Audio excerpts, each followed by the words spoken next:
What's happening, YouTube world? In the building with one life avenger, gainer, which is me. I don't know where Larry is at. I don't know where T Strings from Detroit is at. But hey, y'all know I can handle this show by myself. And that's what we're going to do. Shout out to my homie Mike Willie. Oh, there he is on CPT time. Hey, it's still 9 o'clock, man. I'm not late. Man, it's 9:45, man. Yeah, it's still 9 o'clock. Actual. I mean, Hold on. My camera's freaking out. and see, that's exactly what I mean, people. It's 9:01 now. He gets in here late and he's got to fix his equipment. So he's late. He's late. Nope. He's late. Wall Street closed at 4 o'clock. Get it together. I was logged in and on camera at 9 o'clock. Golly. Well, what's going on with you, brother? How you feeling tonight? Oh man, everything's good. Just doing my thing. Just it was my night to cook tonight, so I had to provide a meal. Hey, So well, be happy it's not your night to be a daddy, because that would get stressful. oh man, that's a every night thing now for you. That's an every night thing for the rest of your life. I'm good, man. I'm good. She's a worthy baby. And let me shout out my homie Trisha C, who got up on that Tesla just like we said she should do last week. So she's sitting in the good somewhere north of $500. My folk Olympia Horton, Mike Willie is in the building. And what are we going to talk about today, ladies and gentlemen? I can't forget my man Buzz. We've got The Shy. We're going to finish that up, talk about the finale. Then we're going to move on to what's going to hold our attention the next 10 weeks. And that is LoveCraft Country. They released the trailer. Some of y'all know I did a partial trailer review with a snippet. Well, I've got the full trailer. We're going to review that here. And then we're going to end on talking a little bit about stocks mixed with a small amount of politics in terms of stocks dealing with school closures, colleges, that is. And Elon Musk's rise with its stock has catapulted him to being the fourth richest person in the world. We're going to cover all those good subjects. Let me finish the shout outs. Angelique Glenn, Olympia Horton, I'm in the building. Larry's in the building. We ready to get this thing going. So Larry, let's go ahead and start with The Shy. For context, let's go back and take a look at the trailer so that we can go ahead and make a direction on where we want to go in giving our review. We know that even if we are absent from the body, we're still present with the spirit. Amen? You're under arrest. This ain't nothing but the devil. I don't care what that judge says. You always gonna be my family. You know I ain't perfect, right? Ain't nobody perfect in me. Speak now or forever hold your peace. We will always be here. Here for what? I don't know what I want to do. So, and Larry, when I first saw the trailer, I had no idea what Tiff was saying, but now I heard her say, ain't nobody perfect. The speculation is still looming that she's cheated on Emmett and the daddy knows it. What do you think? Do you think she's done something, or they just played that up just for whatever? I don't know. Maybe she slept with the daddy. Man, stop it, man. I'm just saying, how else would he definitively know? Man, come on. I'm just saying. He said that she's an Aries. He's about to smash the other chick that Emmett was smashing. Why couldn't he have smashed the girl? Because that be him smashing his grandchild's mother. Why would he? Ew, man. Come on, man. I'm just saying, man. I wouldn't do it, but I don't walk around with a Bluetooth ear thing in my ear all day and night either. Yeah, yeah. Well, I mean, you're a little cooler than the average 50-year-old. Darnell's still stuck in the early 2000s running around. Man, that dude's a trip. I think she probably just smashed somebody else.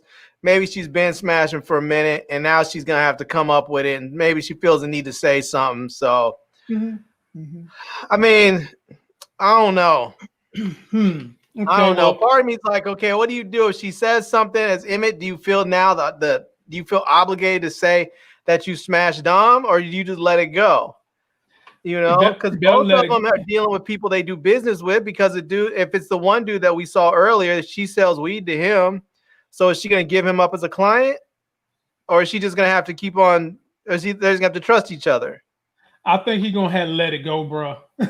He gonna have to let it go. He's just Then gonna what are have you to going to let do it with go. Dom? I mean, He gonna have to because let if he's Dom up go there with too. Dom, huh? He gonna have to let Dom go too. He gonna have to kick her to the curb. You can't be mixing business and pleasure in the same space. That don't add Yeah, up. but that business doesn't really exist without her. That's a good point. Damn. Maybe get his mom to come in and cook. She can cook. I heard she can scratch on If his mom could cook like that, he'd have been had her working for him. She can't cook. If she could cook, she wouldn't have trouble keeping a man.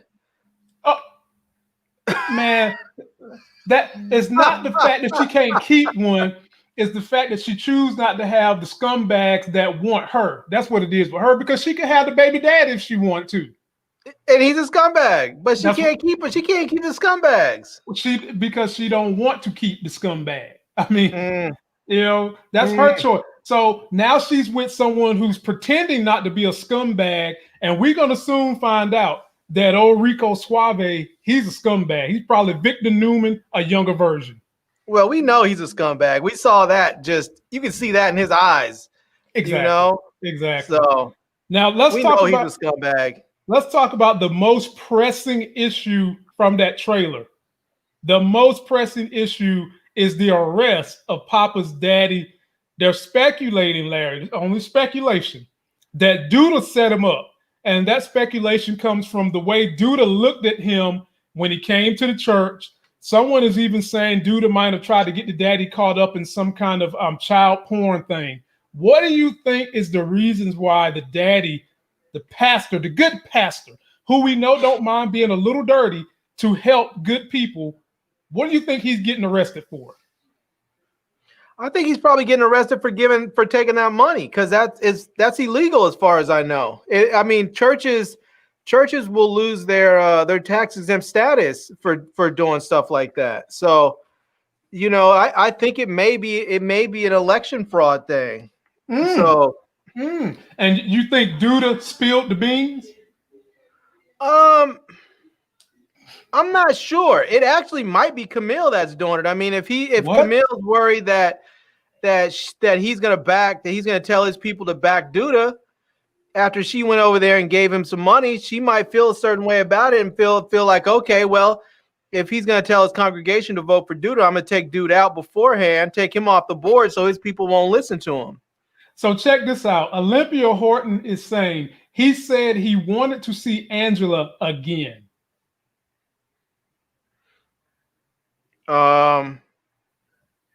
Wait, who wants to see Angela again? I'm thinking the pastor. Which one's Angela again?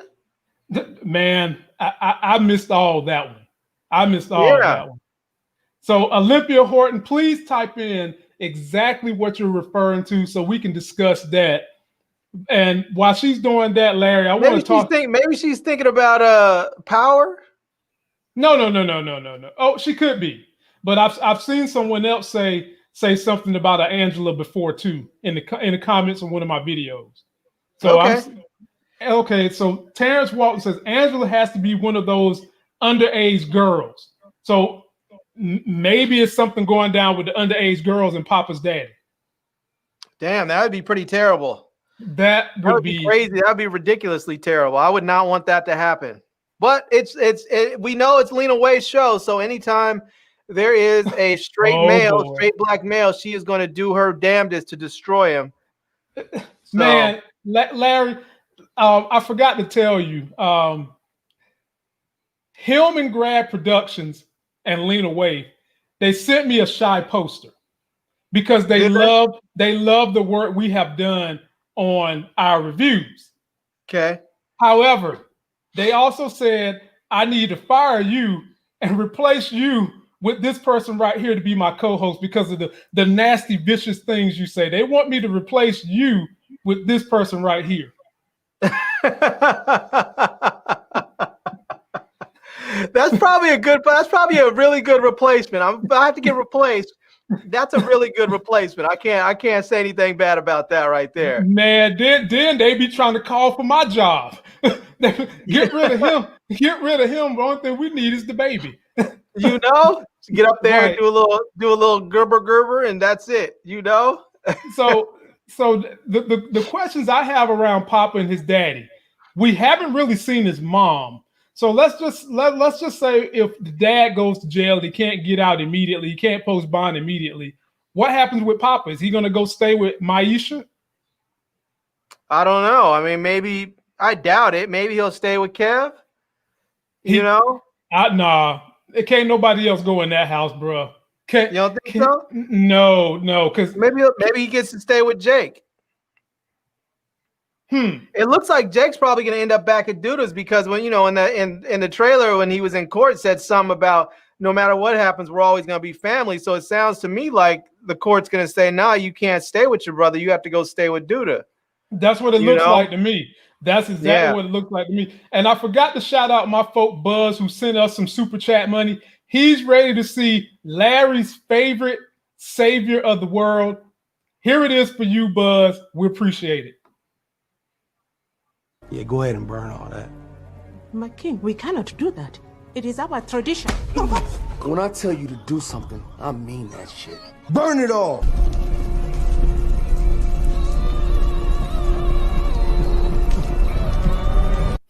Oh, God. Oh, my Lord.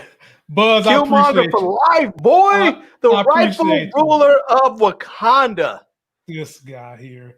I appreciate you, Buzz. And anytime you guys super chat, I've got some kind of a video to play for you. I'm trying to update my list so I keep stuff going. I appreciate you too, Buzz, representing for the Killmonger crew, representing for the true and righteous ruler of Wakanda. Golly. No, he's not, ladies and gentlemen. I don't know what Larry got in that can, that's what it is. But no, he's not. He's not. We don't want to associate a leader with a loser like Donald Trump. Oops, I'm going straight hood today. Bobo brand grape soda. Oh man. My man went and got the Big Lots grape soda. it's from BJ's. So I didn't even get the Costco version. I got the Bobo brand of the warehouse club. So I got the Bobo brand. Wow. Now, ladies and gentlemen, let me tell you how racist that is. I live in a very, very country Republican county, and I have a BJ's, and they don't even sell them sodas here. Period. They don't even sell them here. Like you can go look. They don't sell nothing of the such as here. You know, Larry lives somewhere where there's a whole lot of diversity. Oh, Larry, we got another one. Mike Willie done hit the cash out. Mike Willie, we got one for you too, my brother. I don't know if you've seen this one. I don't know if you've seen it. This is the latest one we've been showing for about 2 weeks. I'm gonna try to do a little poetry for y'all. It's an original piece written by me, Fly Guy. And I want to dedicate this piece to all you players and all you ladies out there. The name of this piece is called My Bitch Better Have My Money. My bitch better have my money. Through rain, sleet, or snow. It was a Shakespeare. My hoe better have my money. I'm telling you, that boy's a genius. Tell it. Not half, not some, but all my cash. Because if she don't, I'm gonna put my foot dead in her ass. I appreciate you, Mike. Mike Willie out in the streets talking about, bitch, you better have my money. Yeah, man, we appreciate you, man. Mike Willie going hard in the paint. Now, getting back to the shot so we can finish this thing off. Larry, what is going to happen with Kevin's psyche, his emotions, when he finds out Keisha is pregnant? Man, I think it depends on whether or not she decides to keep it. And it sounds to me like they're playing it up like she might just. I'm thinking she's going to keep it and name it Ronnie. That could be. That would be. I mean, if you're going to keep it, that'd be a really nice gesture. Yeah. You know, I would hate to see I would hate to see her keep it though, man. It's just going to be a lifelong reminder of what happened to her.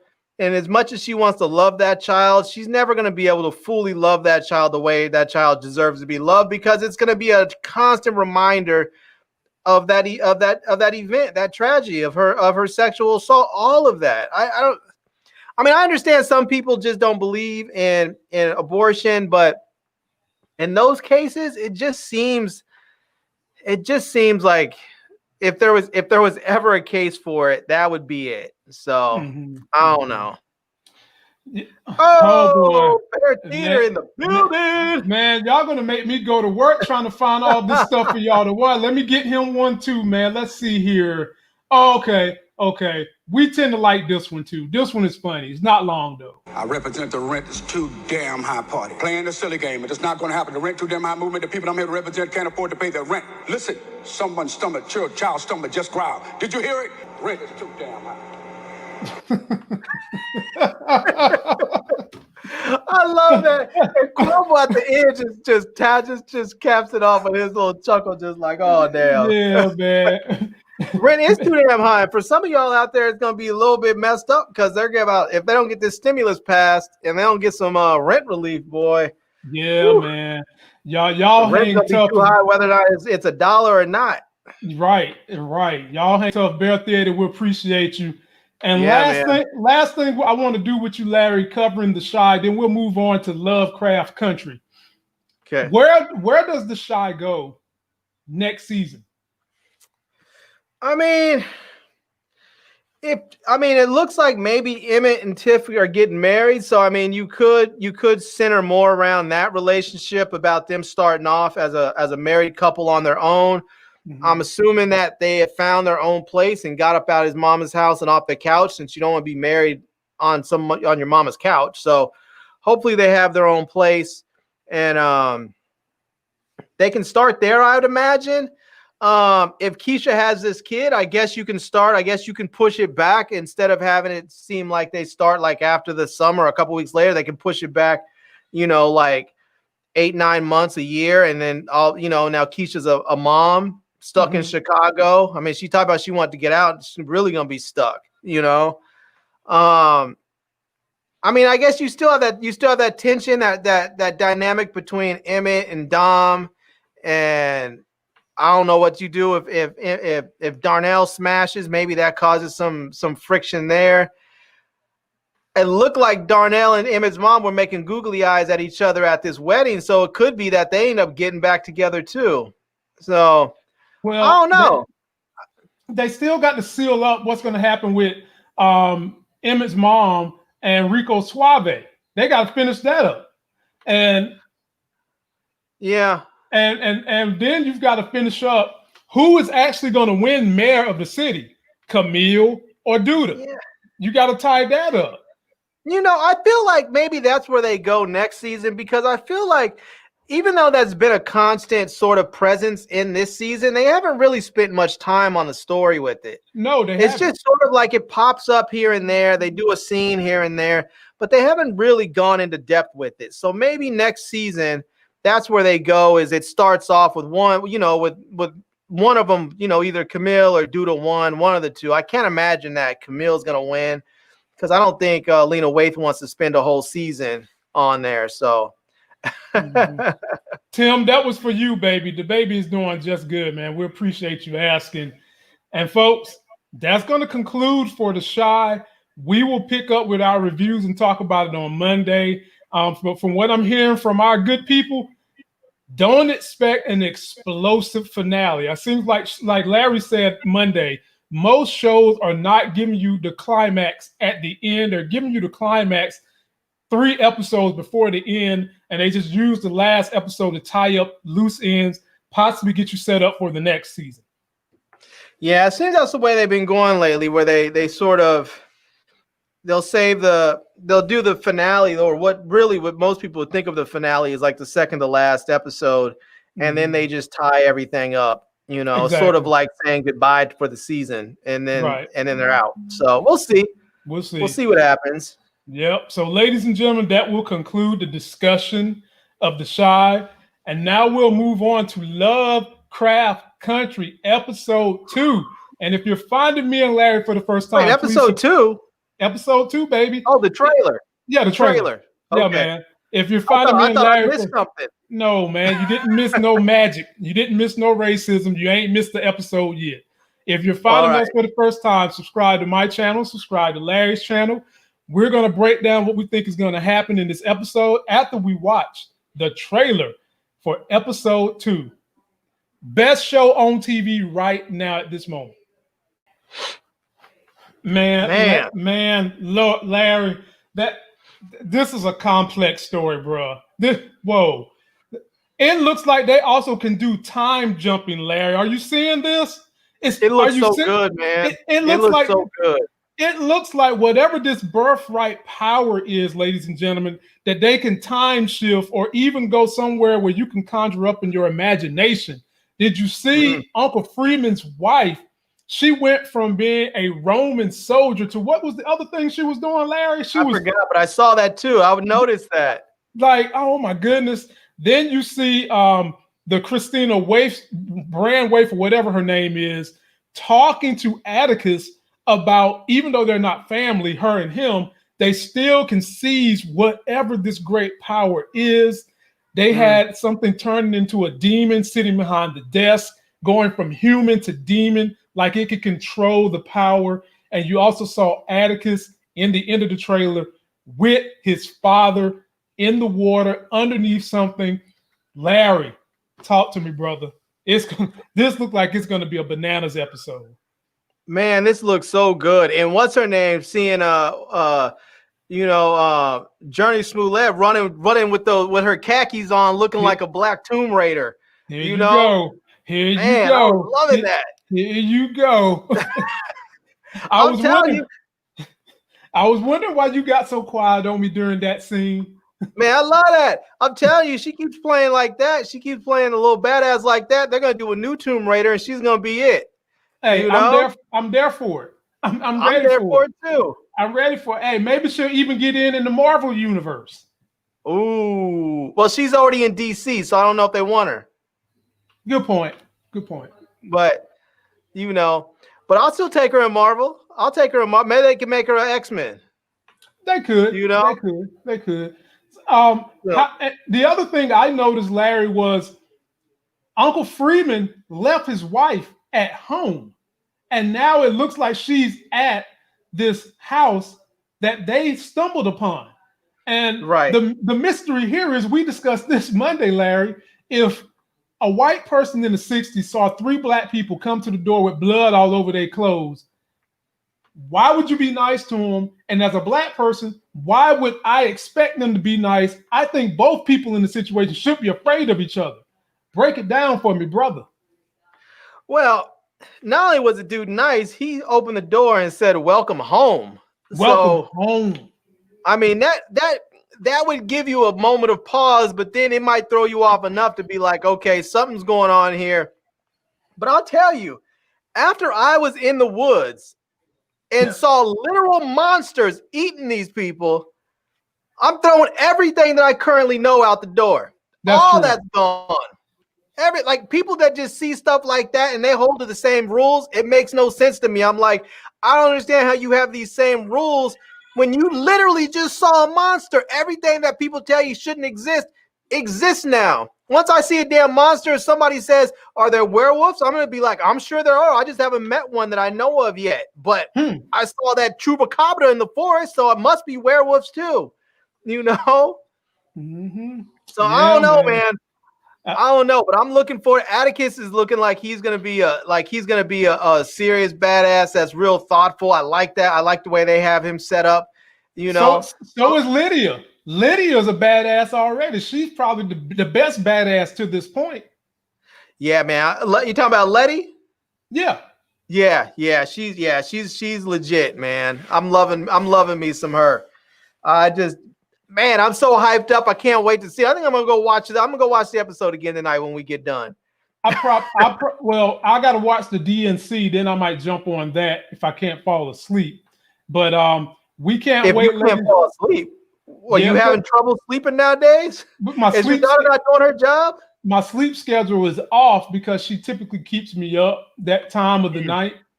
And so now it's hard. We've got family in town that's kind of helping us out. And now that I'm trying to do like the old schedule, man, it's hard, bro. But I told you, hit me up, man. I don't sleep much.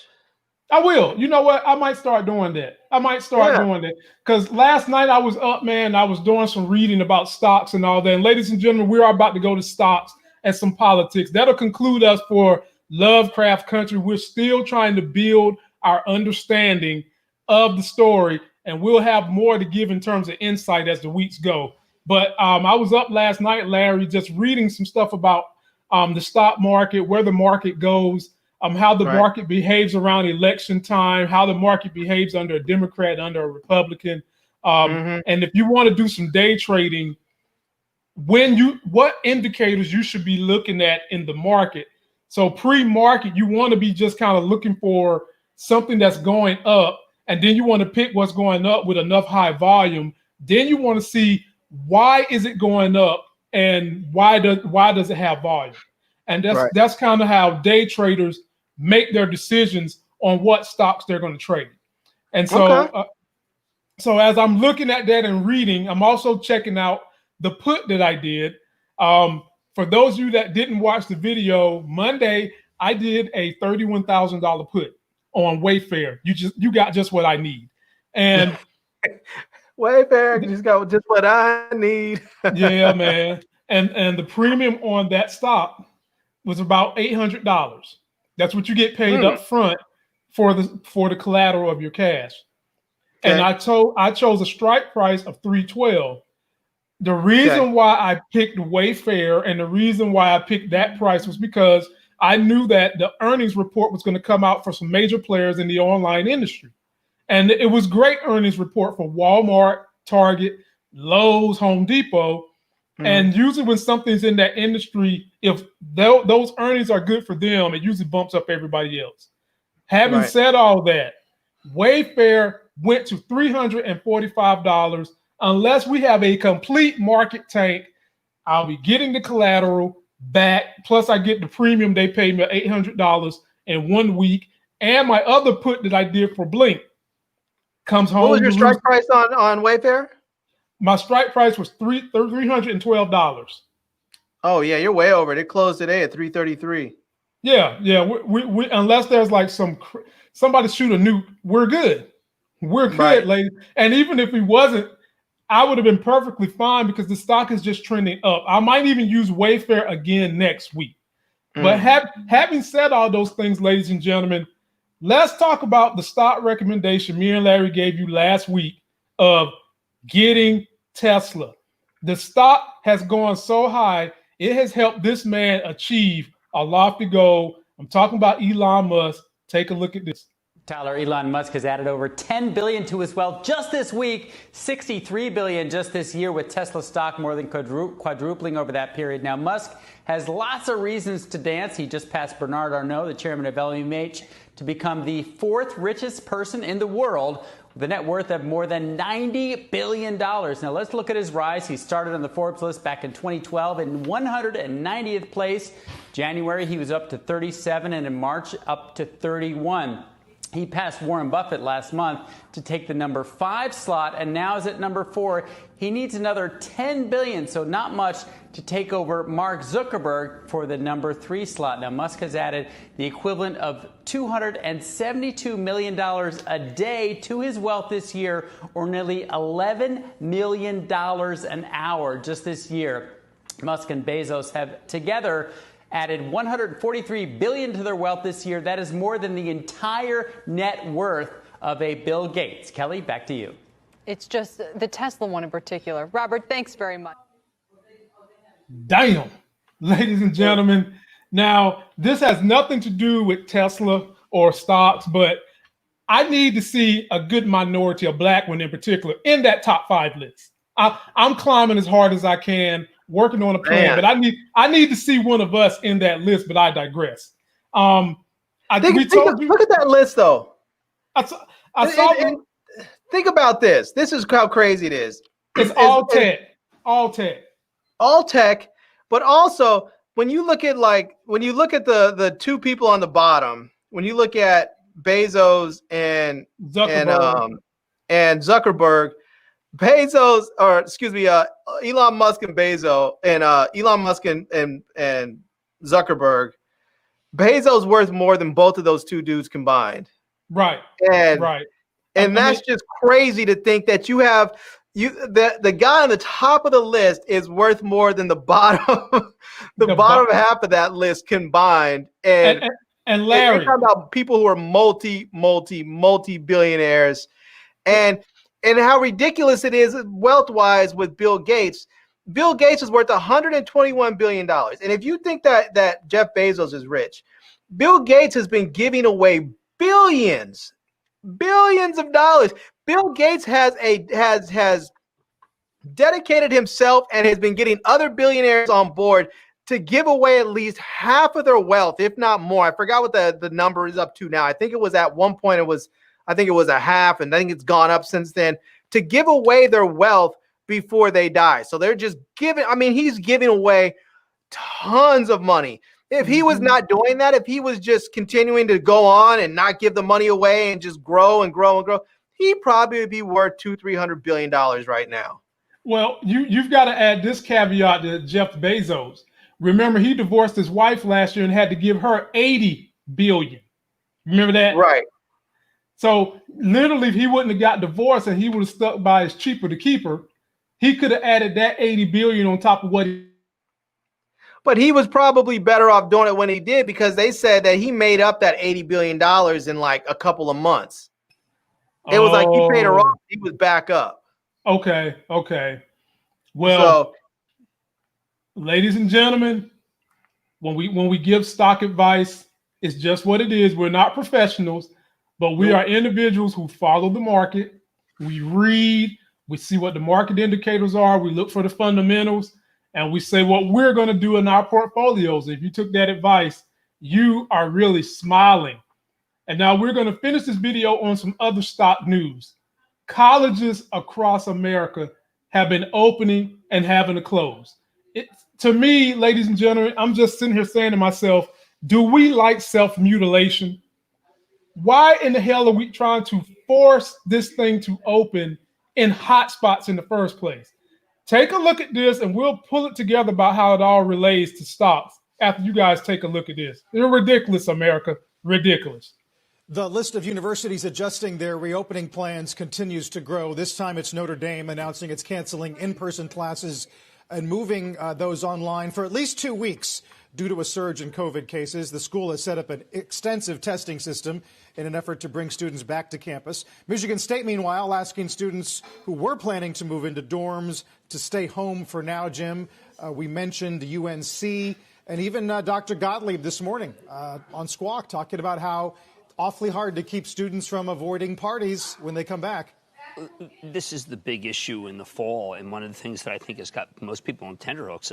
My wife's on the board of Bucknell, and they have spent many hours trying to figure out what the right thing to do is. I think they've got a good philosophy, but the problem is that it only takes a couple of kids to not do the right thing. This is not like the bubble in the NBA. It's not even like the NFL, where at least they're testing. And I think it's part of a confusion that has made it so. I'm going to extend this to the analysts on Wall Street. Analysts on Wall Street, they dealt with the terrible COVID that we had in New York. They have kids in college, or know many people in college, and it's just not working. And they extrapolate that, and they say, listen, we're kind of bullish on the market. And these are just different worlds. And they don't extrapolate. There's not a lot of stocks related to colleges. I'm not speaking about the online colleges. Those are stocks. But this is just another example of how difficult it is to try to figure out what's wrong with the economy versus what's right with the stock market. So you're basically describing a huge blind spot when it comes to public markets. Yeah, I mean, because these are all, nonprofits getting killed, small, medium-sized businesses getting killed, giant companies doing terrifically, digitization going on unrestrained, 5G unrestrained, housing very strong because of the deurbanization, and of course people spending more at home because they're not going out. These are patterns that many people misjudged, including many analysts. And then don't forget, the president did say this was going to go away, and that did not help universities trying to figure out. Ladies and gentlemen, he said all that gobbledygook to say, first of all, the virus wasn't handled properly. He didn't want to go and just jump down Trump's throat the way he should because they have to have those people on as guests. But he basically said that at the end. Secondly, if you're somewhere where the COVID is really, really high, it just makes no sense whatsoever other than you trying to get paid to send these kids back to school in an environment where you know they're going to spread this thing. It's too contagious, ladies and gentlemen. Can we stop the madness? Some of us would like to get life back to normal. And if we would have stayed our asses home in March the way we were supposed to, not show up to talk about we want our civil liberties, not to wear a mask, and buckled down and stayed home, we could be turning the corner somewhat. Some of these things we wanted to see in terms of sports, and now we could be turning a corner. But now we've got a hodgepodge of, I don't know what to do here in this state. I don't know what to do over here. And what is the market saying? The markets are being extremely overblown to some degree. The tech stocks are booming right now because there's more volume with them. The online is booming. But what I'm afraid is going to happen is too many analysts are looking at the stock market and not looking at Main Street. They're looking at Wall Street thinking, okay, Main Street is doing fine because the stock market is doing fine. Ladies and gentlemen, let me tell you something about the stock market. Do you know how many people actually have accounts in the United States with stock markets? Only a third of its citizens. A third. 1/3. You cut a pie 3 ways, one slice has holdings in the stock market. That is never going to be the measure of how the economy is really doing. There are stocks associated with real estate, housings for colleges. Get out of those right now. Just get out of them. I'm telling you, get out of them. If you don't listen to nothing else I say, if you have one of those holdings that deals with real estate and college campuses, get out, because they're all going to do this same silly shit. Make you come to school only to have to leave, or only wait till half the campus is sick, and then they make you leave. Having said that, Larry, the floor is yours. Yeah, you know, the messed up thing about this is there's a lot of students out there that are not well-to-do. There's a lot of students out there that struggle with housing issues and you know, and food security issues during the times that they're not in school. And so for a lot of students, it's important to actually be able to go back and live in the dorms. And so, like for me, when I was in undergrad, housing was a real struggle for me. And when I had to leave campus because it was Christmas break or summer or whatever, it was a struggle. And then if I was to then have to drive all the way back, say from California to Pennsylvania to go to school, and then get there, and a week or two later they say, sorry, you have to go home. Mm-hmm. I mean, I would have no idea what I was supposed to do financially, because I would have not have had a place to go. I mean, I would have been just SOL. And you would have had to call your parents to come pick you up.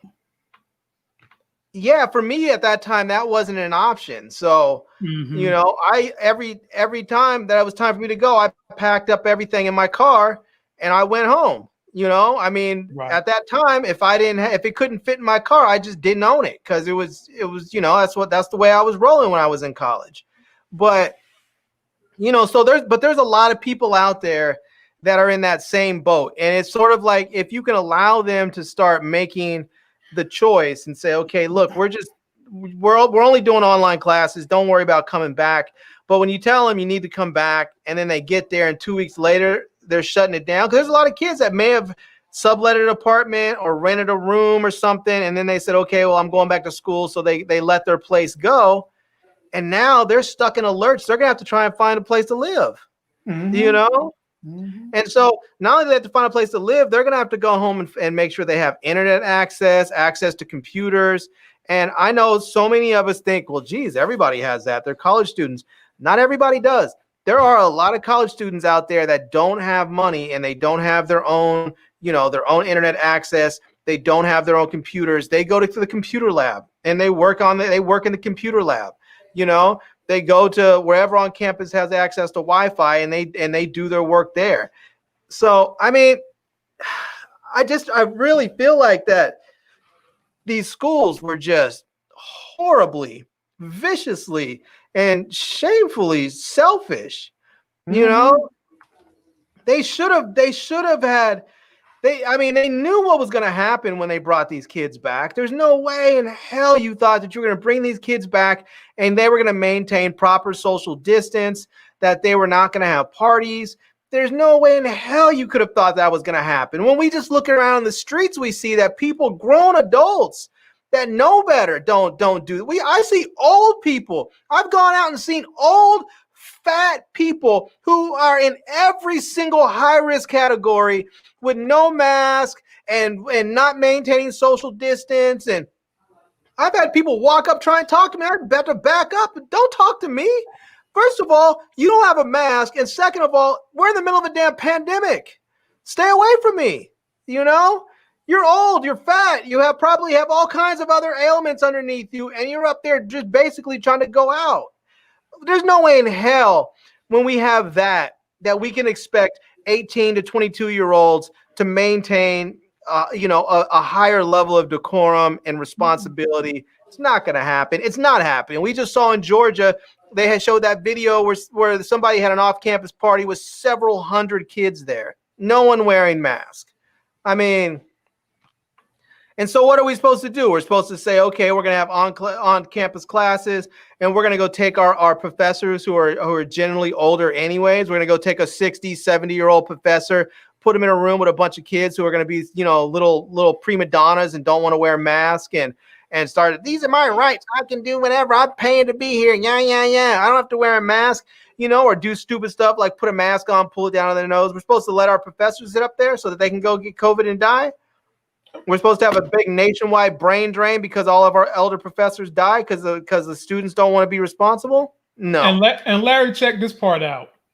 Same thing happened right here in my backyard at the University of North Carolina at Chapel Hill. They opened school for 2 weeks and had to close it. But get this part. How are you going to close the school for the students, right? Students are going to have to do online, but you're still planning to have a damn football season. Yeah. See, that just really goes to show it's like these are no longer institutions of higher learning. These are football teams that have a side hustle of education. That's right. Really what it is. Yeah. They're just football teams with a side hustle. They're a money-making industry, and the caveat to the money-making is your sports that bring in your money. Right. And that's all it is. It's a football team or a basketball team with a side hustle. That's all that it is. And right. I mean, the reality of it is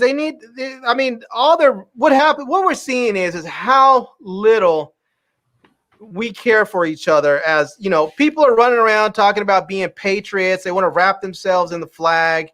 And they want to wrap patriotism, and they want to wrap themselves in the Bible. They have a Bible in one hand, a Bible in the left hand, a Bible on their butthole, a Bible in their privates, and don't want to wear a damn COVID mask. Right, and so we can see how little that people care about each other. And so I don't want to hear anything about people's patriotism and people's, their faith. It's all hollow. It's all bogus to me. I can see where your patriotism is. If you were really a patriot, you would want to protect and preserve the American people. But instead, all you're worried about is your minor inconvenience of having to put on a mask. And I wear a mask when I go out. Doesn't bother me. I put it on. I leave it on. I'm not one of these people that pull my mask down and put it up every fight. No, I just put my mask on. I leave it on. That's it. If you put the damn thing on and leave it on, eventually you just get used to it being on. It doesn't bother you. You know? Right. So, And if your mask is uncomfortable, get a different mask. There's lots and lots of different ones. If you need a mask, hit me up on my channel. I'm doing mask reviews like crazy. I have probably like 4 or 5 more coming up in the next week, and I'm giving away most of the masks I have. Usually I'll take one. If they send me multiples, I'll take one and give the rest of them away. So if you need a mask, check out my channel. I'm doing some more giveaways, but people need to mask up. Exactly. And so, having said that, Larry, you get the last word to get us on up out of here so I can go and watch the DNC and we can get back in here and do a political section on Friday. Yeah, I'll just say, again, protect yourself, protect each other. We're going into the winter time. We're going into regular flu season as it is. And then we're going to have COVID on top of that. I know people I know for some people they're tired of it. They feel like it's been a long year. It has been. We went from the winter time when people already have cabin fever to being locked down because of the pandemic. And now people are wanting to be out and about. People, please, I know it's frustrating, but you just have to stay home when you can. If you don't need to be out, don't go out.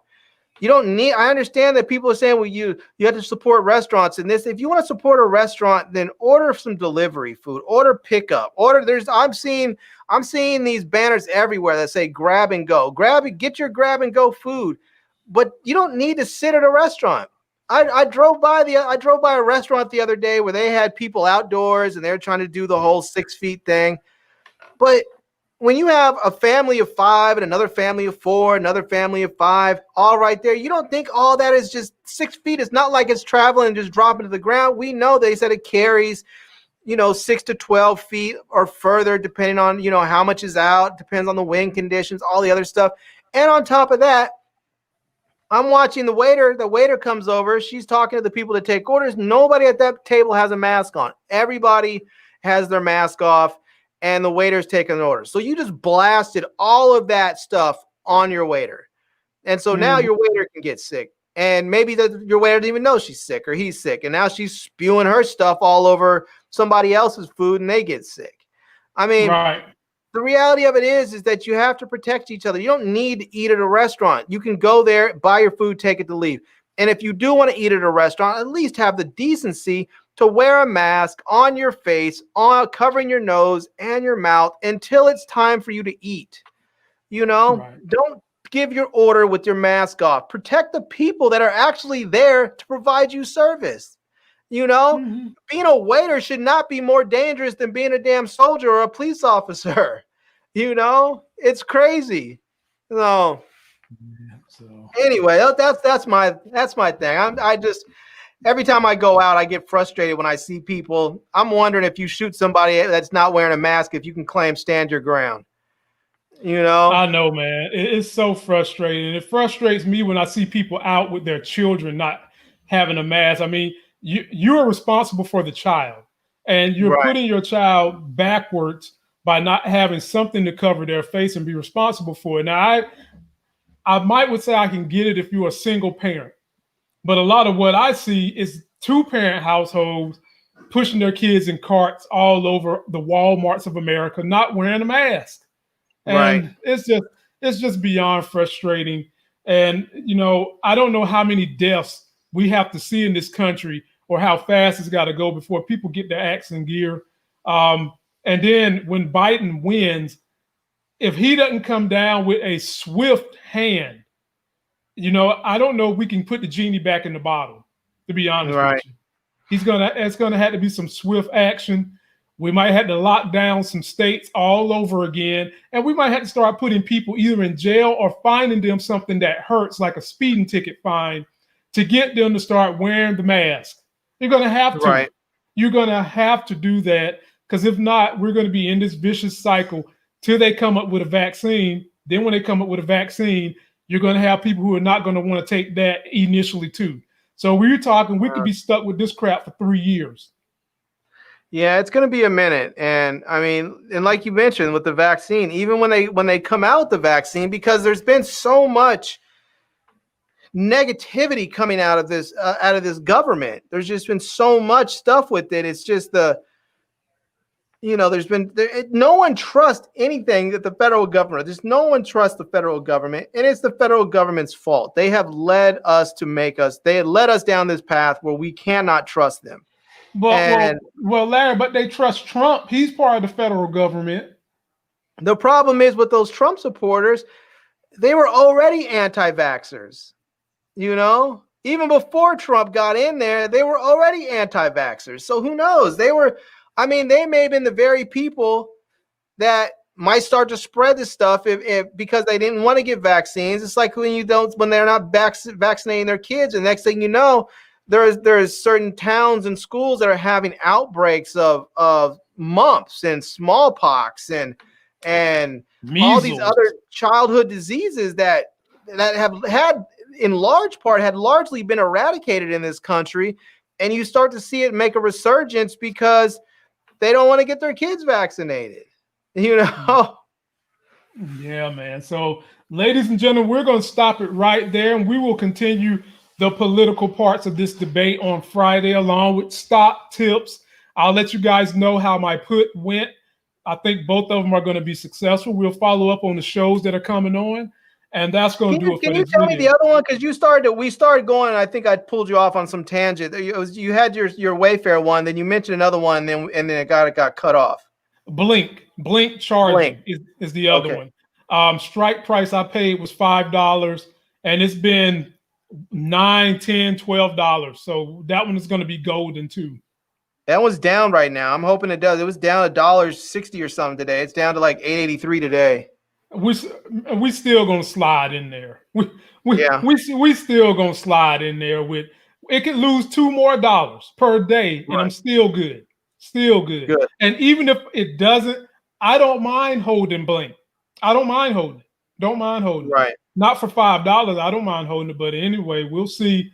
And so, ladies and gentlemen, be sure to comment, subscribe to both of our channels, and we will see you guys on Friday. Peace.